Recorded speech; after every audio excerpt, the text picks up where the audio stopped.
네, 제가 교역자 수련회에 와 있는 바람에, 네, 그래서 이렇게 불가피하게 여러분을 뵙게 됐습니다. 사도행전 14장 1절에서 7절까지 말씀인데요. 제가 PPT가 없어서, 그래서 이렇게 하게 되는 것도 좀 죄송합니다. 사도행전 14장 1절에서 7절 화면이 잘 보이실지 모르겠습니다만, 같이 읽도록 하겠습니다. 이에 이고니온에서 두 사도가 함께 유대인의 회당에 들어가 말하니 유대와 헬라의 허다한 무리가 믿더라. 그러나 순종하지 아니하는 유대인들이 이방인들의 마음을 선동하여 형제들에게 악감을 품게 하거늘 두 사도가 오래 있어 주를 힘입어 담대히 말하니 주께서 그들의 손으로 표적과 기사를 행하게 하여 주사 자기 은혜의 말씀을 증언하시니 그 시내에 무리가 나뉘어 유대인을 따르는 자도 있고 두 사도를 따르는 자도 있는지라 이방인과 유대인과 그 관리들이 두 사도를 모욕하며 돌로 치려고 달려드니 그들이 알고 도망하여 루가오니아의 두 성 루스드라와 더베와 그 근방으로 가서 거기서 복음을 전하니라. 아멘. 오늘 사도행전 32권은요, 축복의 지름길 말씀입니다. 사도행전 14장 전체를 보게 되었습니다. 사도행전 13장, 14장의 사역은 구브로에서, 첫 번째 선교 캠프였죠. 구브로 섬을 돌고, 그 다음에 이제 갈라디아 각 지방을 다니게 됩니다. 아시아라고 우리가 777 기도할 때 보통 외우고 있습니다만, 그 당시 기준으로는 이 동네가 아시아는 아니고요. 갈라디아서 있잖아요. 그 갈라디아서의 수신 현장인 갈라디아 지역입니다. 여기 지역이 다 갈라디아 지역이에요.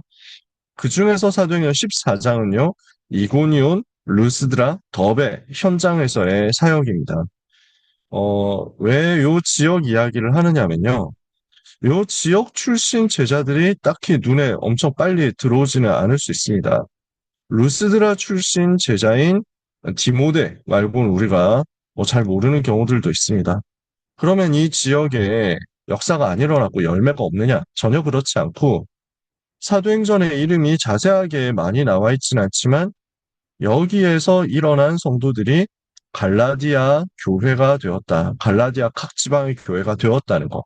즉, 바울은 이 사역을 통해서 지속할 시스템을 정확하게 세워놓고 나왔다는 것을 볼 수 있다는 것입니다.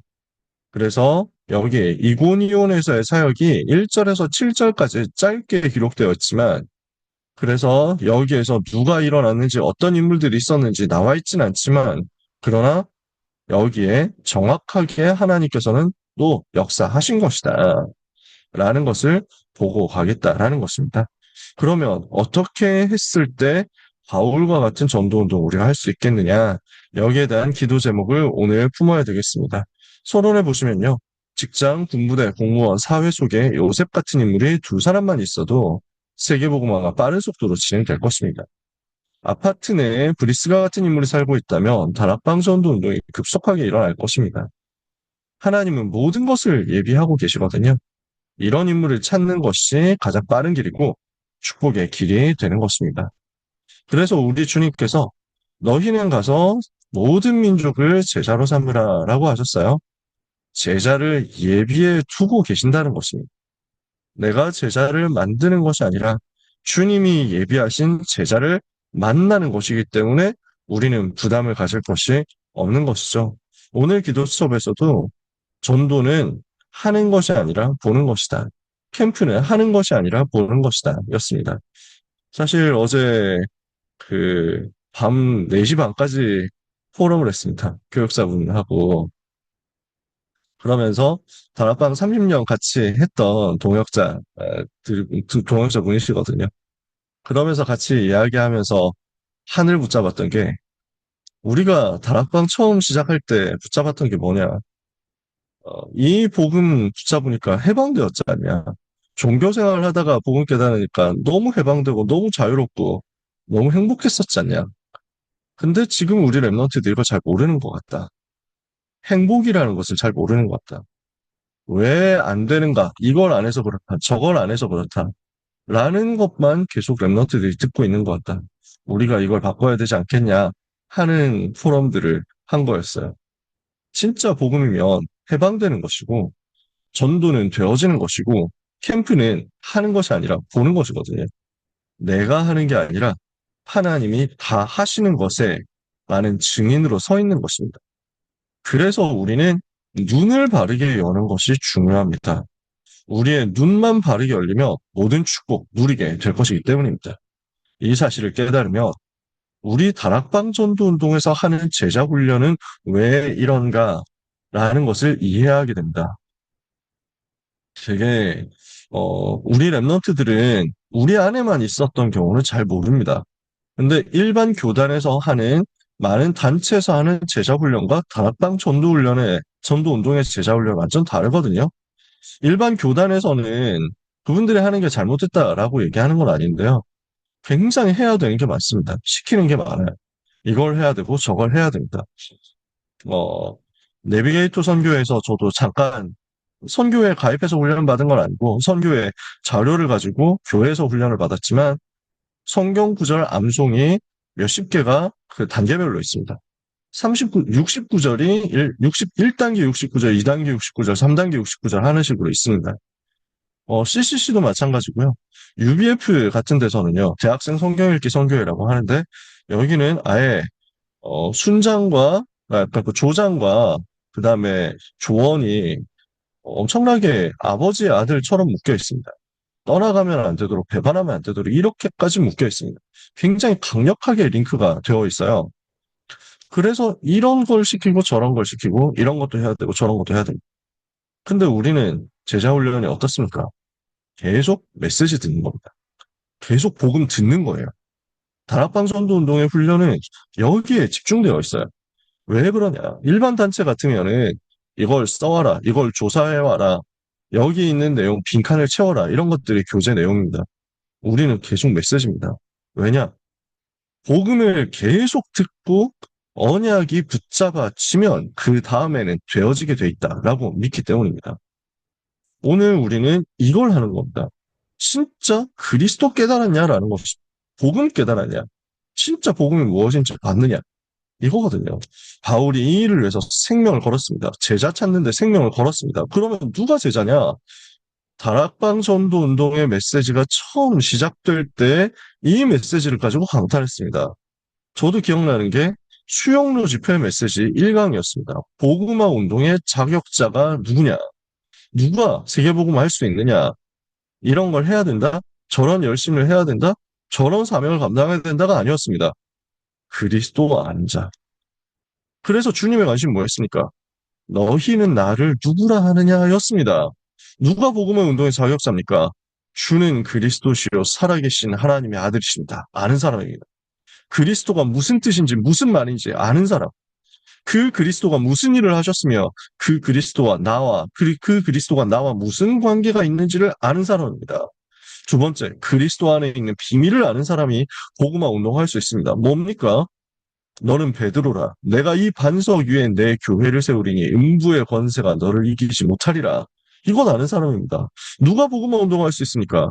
내가 천국 열쇠를 네게 주리니 네가 땅에서 무엇이 매면 하늘에서 매이고 땅에서 무엇이 풀면 하늘에서 풀리리라. 기도의 비밀을 아는 사람입니다. 바울이 이것을 발견했단 말이에요. 사도행전 9장에서 그리스도를 만나고 이 사실이 깨달아졌단 말이에요. 그러니까 이것을 가지고 생명을 걸어버렸습니다. 자신이 이 응답을 받았기 때문에 이 응답 받을 제자를 찾는 일에 생명을 걸어버렸던 것입니다. 사도행전 14장은 이 일에 대한 기록이고 우리의 기도 제목으로 삼아야 할 중요한 부분입니다. 두 번째죠. 그래서 사도행전 14장 1절에 4절 이 목표를 두고 회당으로 들어갔습니다. 어디든지 회당을 들어갔다고 했죠. 사탄은 당연히 시기합니다. 가치 없는 일이라면 사탄도 시기하지 않습니다. 저는 다락방 전도 운동을 제가 중학교 2학년 때 저희 아버지가 결단하면서 처음 접하게 되었는데 정말 안 좋아했어요. 저하고 너무 안 맞다고 생각했어요. 그러다가 어, 강제로 끌려가서 중3 때 억지로 갔는데 받고 싶지 않았던 은혜를 받았어요. 아, 이 운동이 하나님이 쓰시는 운동이구나 하는 것까지는 인정이 되더라고요. 근데 내가 하고 싶지는 내가 꼭 해야 되느냐, 다른 사람이 해도 되는데 나까지 이걸 해야 되느냐, 여기에 대해서 주저함이 좀 있었습니다. 근데 이게 발견되더라고요. 사탄이 공격하는 거예요. 마귀가 너무 공격하는 거예요. 이 복음운동 하겠다 하니까 마귀가 얼마나 우리 교회를 공격하는지, 우리 개척교회를 공격하는지, 제가 그걸 보고 오히려 답을 냈어요. 아, 진짜 필요 없는 일이라면 사탄 절대 공격 안 할 텐데. 우리가 이 일을 하나님께서 반드시 기뻐하신다는 증거가 무엇인가? 사탄이 공격합니다. 그래서 저는 결단이 쉽게 되더라고요. 그때 결단이 되더라고요. 우리는 마귀가 싫어하는 것을 해야 된다. 마귀가 화가 나는 것을 해야 되겠죠. 여기에 하나님께서는 표적과 기사를 직접 허락하셔서 자기의 은혜의 말씀을 증거하셨습니다. 여기에서 참 믿는 무리가 나타난 겁니다. 하나님은 여기에서도 증거를 주셨습니다. 이게 7절까지 오늘 읽은 본문이고요. 그리고 나서 8절 이후에 일어난 사건입니다. 루스드라 더베로 들어갔습니다. 루스드라로 먼저 들어갔어요. 안진뱅이를 일으켰습니다. 그랬더니 바울과 바나바를 백성들이, 이 동네 헬라인들이 신으로 착각한 겁니다. 그래서 다 몰려와가지고 바울은 말을 하니까, 바나바가 말 안 하고 뒤에 있는데 풍채가 너무 좋으니까, 잘생겼으니까 바나바는 제우스 신이라고 하고, 그 앞에서 말을 하는데 좀 풍채가 약하니까 바울을 헤르메스 신, 심부름꾼 이렇게 했습니다. 꽃다발 갖고 와서 씌우고, 그리고 제사 지내려고 속 끌고 옵니다. 바울과 바나바 회개하면서 여기에서 옷을 찢고 말리고 그다음 복음 전한 겁니다. 근데 사람들은 지금도 이렇습니다. 뭔가 증거 나타난다, 뭔가 역사 일어난다, 부흥된다 이러면요, 그거 가지고 쫓아옵니다. 그게 단주랍니다. 우리는 그걸 하는 게 아닙니다. 군중심리 자극해가지고 여론 이끌어가지고 뭔가 그래 사람들에게 충돌되도록 만들어가지고, 우리는 그런 걸 하는 게 아닙니다. 우리는 끝까지 그리스도를 말하는 것이고, 그리스도 예수 말하기 위해서 하나님이 표적과 기사 주시면 다른 것 아무것 하지 않고 예수 그리스도만 말하는 것입니다. 처음에는 표적과 기사가 좋은데 지나가니까 아무것도 아니죠. 과정이었습니다.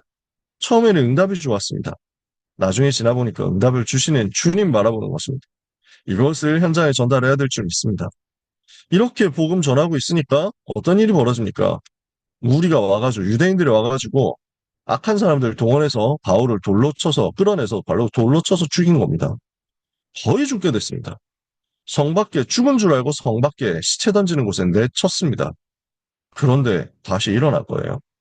제자들이 둘러보고 있는데 바울이 다시 일어납니다. 겨우 생명을 유지했습니다. 하나님께서 증거를 주신 거죠. 근데 바울이 뭘 합니까? 다시 그 성으로 돌아갑니다. 왜냐? 제자 세워야 되기 때문에. 여기에 예비된 제자 찾아서 세워야 되기 때문에. 다시 성으로 들어가서 만나야 할 제자 있기 때문에. 그리고 또 이튿날 더베로 가서 복음을 전했습니다. 돌 한 대만 맞아도 얼마나 아프겠어요? 그냥 몸살 좀만 나도 이게 며칠 동안 누워 있어야 되는데 지금 피투성이 됐다 일어났단 말이에요. 근데 이튿날 또 가서 복음 전하는 거예요. 이유가 있기 때문입니다. 하나님이 예비하신 제자, 하나님이 계획하신 시스템, 세워졌으니까 1절에서 7절에서는 도망했죠. 세워졌기 때문에 도망한 겁니다. 돌 맞는 게 목표가 아니거든요. 핍박받는 게 우리의 소원이 아닙니다. 제자를 찾는 거죠. 찾았으니까 피했습니다. 여기서 아직 확립이 덜 됐습니다. 그러니까 또 들어간 겁니다. 이유 있기 때문에. 그러면 하나님은 이유 있는 전도자에게 반드시 역사하십니다. 그래서 세 번째, 바울의 마음속에 있는 것이 무엇이었습니까? 하나님의 계획이 어디냐? 이거였습니다. 지속할 전도운동 해야 되겠다. 이 지역에서 우리가 떠나도 지속될 전도운동 시스템 반드시 세워야 되겠다. 이거였습니다. 이것을 두고 하나님께서 예비하신 제자를 찾고 제자를 삼는 거죠. 그리고 제자를 세우는 것. 이거 한 겁니다.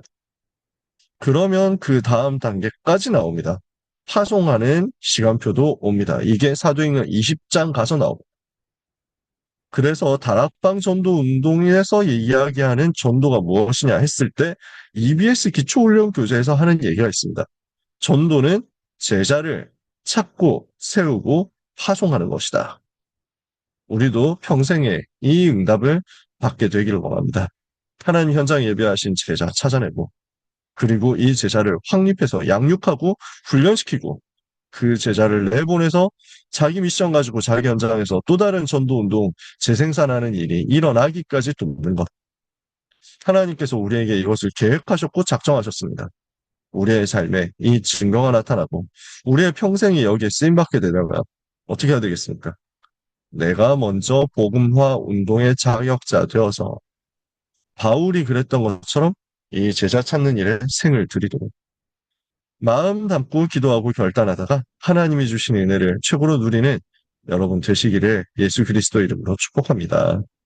포럼까지 제가 하고 가고 싶은데 제가 11시 10분까지만 기다려달라고 했는데 지금 전화가 오네요. 빨리 들어오라고. 네. 그래서 포럼은 두 분께 간략하게 뭐 끝나고 그냥 따로 뭐 톡으로 주셔도 되고 저한테 기도 제목 보내주시면 너무 감사할 것 같습니다. 그러면 오늘 이렇게 양해 구하겠습니다. 하나님께서 주신 말씀 사도행전 14장의 응답이 여러분의 한 주간 동안 그대로 성취되게 되기를 예수 그리스도 이름으로 축복합니다. 기도하겠습니다.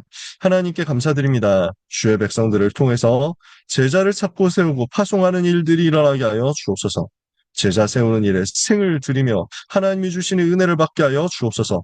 오직 성령으로 충만하게 하셔서 주께서 주시는 표적과 기사로 주께서 자기 은혜의 말씀 증거하시는 것을 체험하게 하옵시고 하나님이 가장 기뻐하시는 성경적 전도 운동이 우리의 생이 다하는 날까지 우리의 걸음을 통해서 일어나도록 주의 은혜 입게 하여 주옵소서. 사랑하는 중앙대 모든 지교의 렘넌트와 전도자들 위해 이 일 때문에 하나님께서 보좌의 능력과 성령과 확신으로 충만케 역사해 주옵소서. 예수 그리스도의 은혜와 하나님의 그 크신 사랑과 성령님의 역사하심이 언약을 잡고 현장에서 제자를 찾고 세우고 파송할 사랑하는 중앙대 지교의 모든 전도자들 위해 지금부터 영원까지 항상 함께 있을지어다. 아멘. 아멘. 감사합니다. 감사합니다.